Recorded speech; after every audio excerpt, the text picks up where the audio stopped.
Welcome to this episode of the Morning Tig Marketing Business, where we offer valuable tips to small business owners and sole traders to improve their online presence, communicate more effectively to reach a larger audience. Today, as usual, we have accredited accessibility auditor, Narelle Gatti. Myself, I am a speaker and sales coach, Janine Bosper, graphic designer, Kate Smith, and web designer and fitness trainer for over 50s, Jan Roche. Hey, ladies, great to see everyone. Hi, everyone. Hi, Janine. Hi, hello, ladies. We're talking productivity, and Narelle's got some ideas on productivity that she wants to share. Not productivity, product development, which is productivity as well, isn't it? Hey? Yeah, lots of. We'll be a lot more productive if we've got some products that we've got to sell. Yeah. Actually, it's been interesting over the last couple of weeks and thinking about what we've talked about, because we've had you, Janine, where you're talking about the post-it notes and building the story and working out what the product's going to be. And then you, Jan, you really went into the process of how you developed your product that's coming. And all the while you were thinking about it, I was thinking about something that I've been doing a lot of subtitling for a client, and he put this, got me to subtitle this video, and it was all about pattern recognition. And everything is in a pattern, and no matter what you do, regardless, it comes back to, you still have to do that investigation, don't you? So, you know, you have to work out what your product is, whether it's viable. Then you do, you know, your analysis, you go through your design, your implementation, and then your review. And the area that for me is really important in that whole process, and it can be a very iterative process, it's just a circle really, isn't it, is the design side. Because when you're working out what the product is and you're looking at the needs, you should be looking at the needs of everyone. And by that I'm saying regardless of communication ability. So I use a screen reader.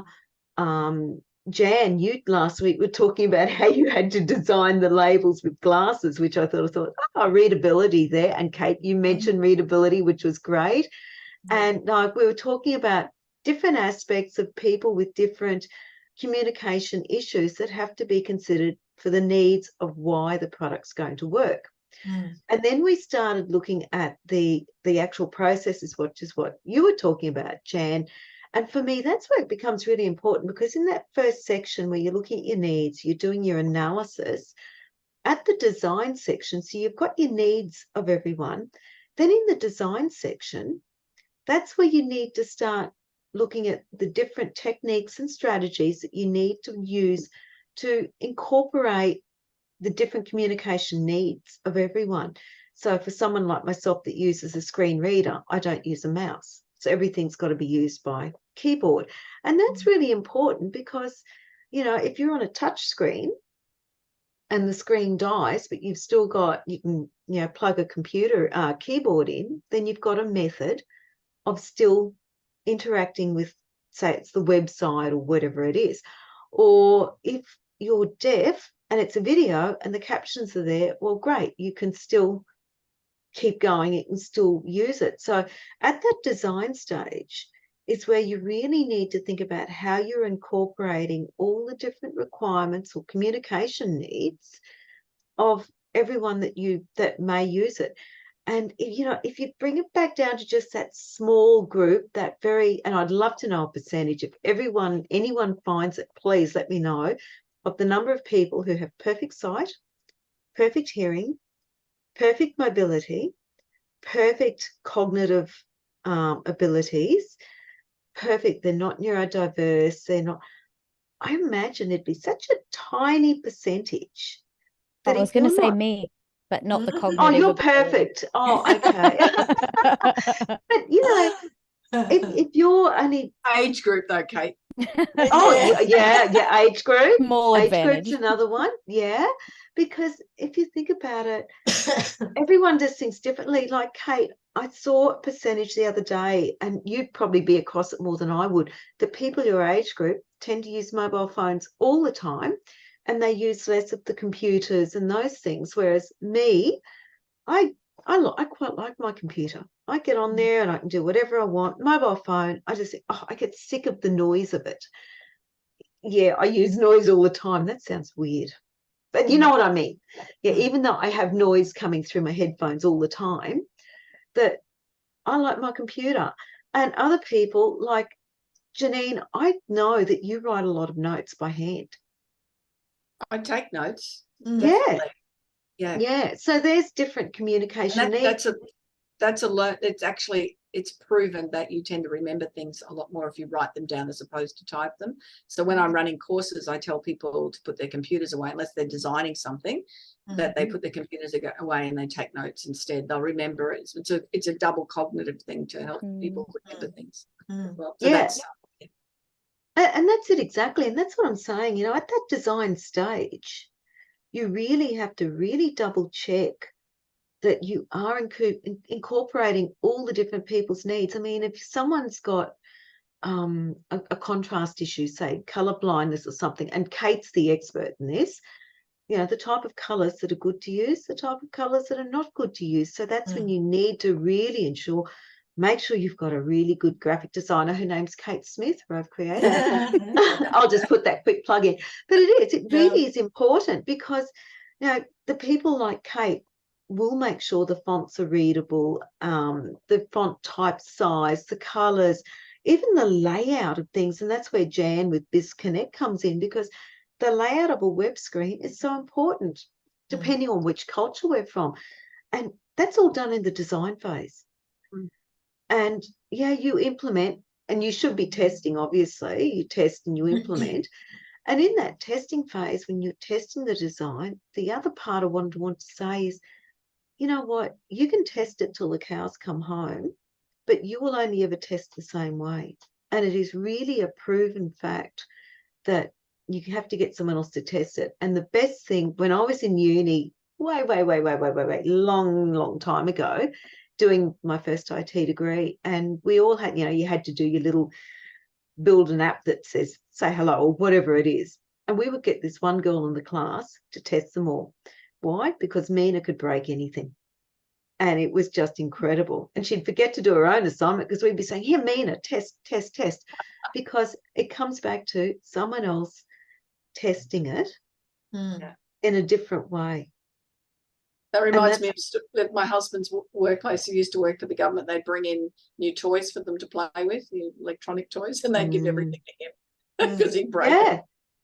And that's it. Like if you're doing web development, if you're doing digital development of any type, I'm always saying to everyone, get someone that uses assistive technology to test it, because you can guarantee someone is going to use it and whoops, they can't use it. It's not been designed correctly. So that testing phase, so your design and your testing and your needs, the first 3 phases are the phases I'm really focused on, because once it's launched, you will get feedback. And that feedback can feed back into fixing the errors, going through your design and your implementation again, and your testing. Make sure you put your testing in there. That's what I wanted to focus on, because I was doing a website the other day, and the owner of the website was in a real hurry, and I understand that, but there were spelling errors. And there was usability errors, nothing to do with what I do, which is digital accessibility, but I happen to pick up a few usability errors as well. And that's because I'm looking at it thinking, well, that doesn't make quite sense. What's going on? Because what I could hear didn't match what I thought was there visually. So when I stuck my nose up against the screen, I said, oh, look at that. And it was because I saw it differently. Everyone's got a different perspective. Everyone has a different communication like or dislike. And I'm like you, Janine. I like to write things down. I can't do it anymore. And I miss that. I miss it so much. But it is what it is. You adapt to what you're doing, but just making sure you consider your client's communication needs or your products, the end client, the end user's communication needs for whatever product you're doing.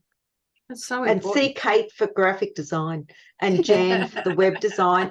And Janine, when you go to do the launching and the presentations, you need to talk to Janine because she's got all of that down pat. Excellent. And if I don't, I make up stuff. So that for me, that's such an important part. And that's a lot of the time when businesses have a beta launch too, don't they, Narelle? So that's that it really isn't a launch. I remember the Queensland government launched a payroll thing for their health. Do you remember the debacle Oh my about that about gosh. 10 years ago or so? Maybe not that long ago. And so nobody got paid. It was absolute debacle. They just went in and launched this. And the health department is the biggest department in Queensland. Yeah. It was a mess. And it was a mess for months and months. But it took years to clean that up, because it wasn't just what happened at the time. It was all the legal stuff coming out of it. It was all the people that suddenly have to pay back stuff. It was all the stress, the mental stress on those people. It was just, it was mind-boggling. So making testing. Oh yeah, testing, and consider the end user. Yeah, that's cool. Yeah, and then, look, without the end user, that's your client, that's your customer. So it's great to get out of bed if you love your business, but you kind of want to pay the bills, so you need to make it work for your clients. Yeah. I'm working with someone at the moment, and they've got this great housing idea. I've been talking to him on and off for about 8 years, and it is such a terrific idea, but he can't articulate it. When you're talking about communication, he can't articulate it to get the funding for the idea or to get the right people to connect with. Oh, wow. But the idea is really good. Well, I think it is anyway, and he does too. And considering our housing problems, but just again being able to communicate it well. Would he not be able to, like, I mean, he's obviously spoken with you about it, and you get it. Is there some? It's taken me 8 years to get it, Jen. Oh, wow. Well, not quite that long. I sort of got it early on, but yeah, wow. Yes, he needs to articulate it clear, communicate it. Yeah. What it is. Yeah. No, that's great. Thank you, Jan. Did you want to add anything to that, Kate? Oh, I think you ladies covered it. Just keep testing. Excellent. Fine, make it better.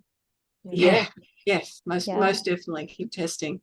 Yeah. And that's this episode of the We Are Women. Oh, I do that sometimes, don't I? I'm so used to doing that because I have a podcast called We Are Women. We are women. Yes. We are women. We are women. What's that? We are women. Hear me roar. Yeah. I don't get me singing because everyone would turn off definitely if I just So that is another episode of the Morning Tea Marketing Misses, and what we want you to do, go to the YouTube channel, subscribe so you don't miss any of these conversations and educations as they are, and we would love to hear your feedback on anything that you've listened to. And share it with your friends. Oh, that's such an important factor, isn't it? Share it out there wide. Yeah. We will look forward to you joining us next time. Bye-bye. Bye. Bye from Janine. I'm sorry.